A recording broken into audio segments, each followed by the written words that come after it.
The day before the Prophet ﷺ passed away, he said this one key piece of advice. He said, "Ahsinu adh-dhanna billah. Ahsinu adh-dhanna billah." Always have good expectations from Allah subhanahu wa ta'ala. Always have the best of expectations from Allah. That's something very, very important. We are struggling. We are dealing with some spiritual bleakness. People lack hope. People don't see any lights on the horizon.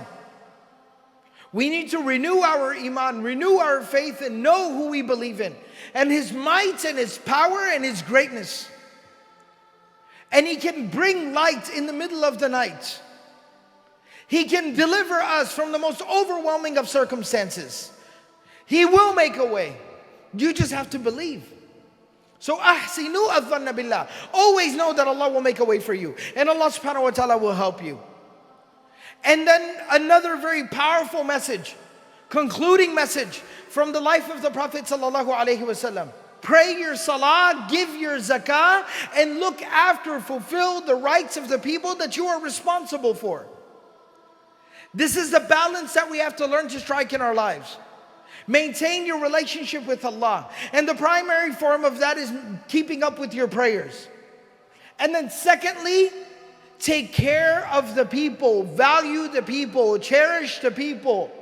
Care for the people that Allah subhanahu wa ta'ala has given you responsibility over.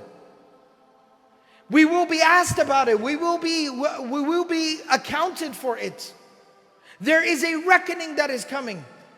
And Allah subhanahu wa ta'ala will readily forgive our indiscretions in regards to Him. But when we violate other people's rights, that's something that won't be so easily forgiven. We will be held to account for it. Fix your character. Repair your relationships. Learn to be more responsible in your personal life and towards the people that have rights upon you. And lastly and finally, when the Prophet sallallahu alaihi wasallam, he went a week before he passed away, he called one of the other people who was another freed slave. The Prophet ﷺ had freed him, and so he was very close to the Prophet ﷺ. He called him and he said, "Take me to Al-Baqiyah, the graveyard of Medina. I want to go pay my respects." His family was there, his children were there, his friends and companions were there. So he said, "I want to go pay my respects one last time." And he helped him walk, and he went all the way to the graveyard and paid his respects there.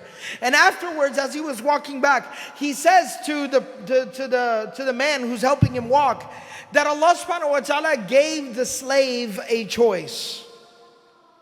He gave me a choice to continue to live in this world, or to depart from this world and go and be with Allah. And the man started to cry and he said, "Please tell me, I beg you, I will do anything. Tell me that you asked to stay. I need you to stay. We need you to stay." And the Prophet ﷺ said, "No, it's time for me to go and be with Allah. Allahumma ila rafiq al-a'la. Oh Allah, I want to be with you." And so I mentioned this last and final point here, not to create a sense of morbidity, nor to create a sense of, giving up on this particular life, but to understand that we do have a final destination. We do have a goal and objective. And the more we are focused on the goal and the objective and the final destination, the more meaningfully, the more with dignity and honor and focus and respect will we live this particular life.